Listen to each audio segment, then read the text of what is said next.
ایک آدمی کا نے اپنی لڑکی کی شادی کی خوشی خوشی، اور بیچارے کے پلے کچھ نہیں تھا، لوگوں نے کچھ سہارا لگایا، اللہ کا حکم ہوا، شادی ہو گئی۔ پھر میرے پاس فون آیا، وہاں جا کر رات کو شوہر کو اپنے پاس نہیں آنے دیا، اور یوں کہا تو ہے کیا، ایک لات ماروں تو پڑی تو چھ گلگنڈے کھاوے گا۔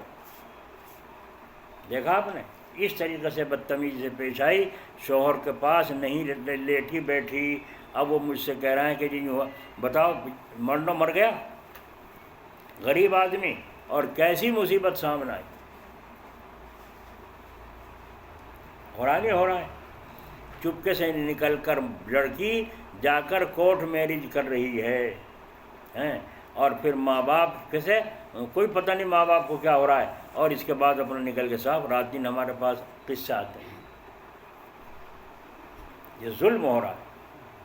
یہاں اس میں مندواڑے میں ایک بڑھیا تھی، تقریباً اب سے 35 سال پہلے کا قصہ ہے، تو وہ جب اس کا انتقال ہو گیا تو وہاں کے بیچارے آیا کرتے تھے 2-4 آدمی، انہوں نے بتایا قصہ کہ جب اس کے انتقال کا وقت آیا تو اس نے یوں کہا، گھر والوں کو اکٹھے کرو، سب کو اکٹھے کر کے کہا یہ جو بیچ میں ستون ہے لکڑی کا ہوتے تھے پھر پہلے وہ بیچ میں، اور اس کے اوپر لکڑیاں کاٹ پڑا ہوا ہوتا چاہتا بڑے مکان میں حال کمرہ، اس پہ دیکھو، اس پہ غور کر کے دیکھو کہ کچھ نشان ہے۔ سب نے دیکھا کہ ہاں نشانات تو ہیں، یہ کہیں کہ نشان ہیں۔ اس نے کہا میں تمہیں اس لیے بلایا ہے کہ اگر کبھی تمہاری لڑکی کا شوہر مر جائے تو اس کو عدت کے بعد نکاح فوراً کر دینا، اپنے گھر عذاب کو مت رکھنا، یہ کہا اس بڑھیا نے۔ اور یہ کہا میں تو اپنی عزت کو بچا گئی، جب مجھے جذبہ اٹھتا تھا اور شیطان مجھ پر سوار ہوتا تھا، میں اس ستون کی کولی بھر کے اس میں بڑکے مارا کرتی تھی۔ یہ نشان ہے دانتوں کا۔ کیا ساری لڑکیاں ایسی ملیں گی آپ کو؟ کتنی پاک دامن تھی وہ۔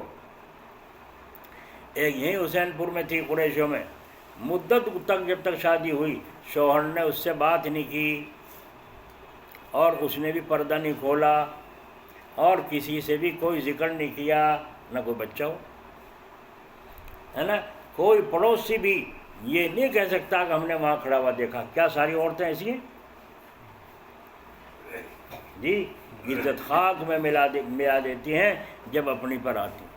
اللہ ہماری حفاظت فرمائے۔ اس لیے کہتے ہیں شادی جلدی کرو، شادی جلدی کرو، اور رسم و رواج کے کو ان کو ختم کرنے کی محنت کرو جن کی وجہ سے شادیاں رک رہی ہیں۔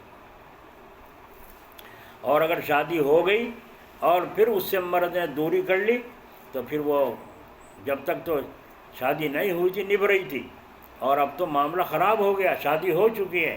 اب اگر شوہر پاس نہیں جائے گا اور دیکھ بھال نہیں کرے گا، یا وہ شوہر کے گھر نہ جائے گی، اپنے گھر رکھ لو، اور 2 مہینے میں بھیجیں گے، 2 مہینے میں بھیجیں گے، بے وقوف آدمی ہے نا۔ اگر وہ کچھ گناہ کر بیٹھی تو شوہر کے ذمہ ہے اگر اس نے زیادتی کی ہے، اور اگر ماں باپ نے نہیں بھیجا تو اس کے ذمہ ہے، وبال پڑے۔ سمجھ ماری؟ ماننے کا کون؟ جلدی کرو شادی، دیر نہ کرو۔ کیوں کہ اگر اس کے گھر پر رہتے ہوئے تمہارے کوئی گناہ کر بیٹھی تو اس کا ادبار ماں باپ کے ذمہ پڑے گا۔ آج یہ حالات ہیں، جب ایسا ہوتا ہے تو جو حرام میں بچہ ہوتا ہے وہ دوا کھا کر، انجیکشن لگوا کر، اور بچے کو اٹھا کر پھینک دیتی ہیں نالے میں اور کوڑے میں پھینک دیتی ہیں، دوا۔ رات دن کے قصے سامنے آتے ہیں، آپ حضرات سے جانتے ہیں۔ تو ہم نے خود اپنے اسلام کو ہٹایا ہے، مٹایا ہے۔ اللہ اکبر۔ حضرت شیخ زکریا رحمۃ اللہ علیہ، اللہ ان کی قبر پر رحمت فرمائے۔ اللہ والے بننے کو تو سب کی نیت کرے، اور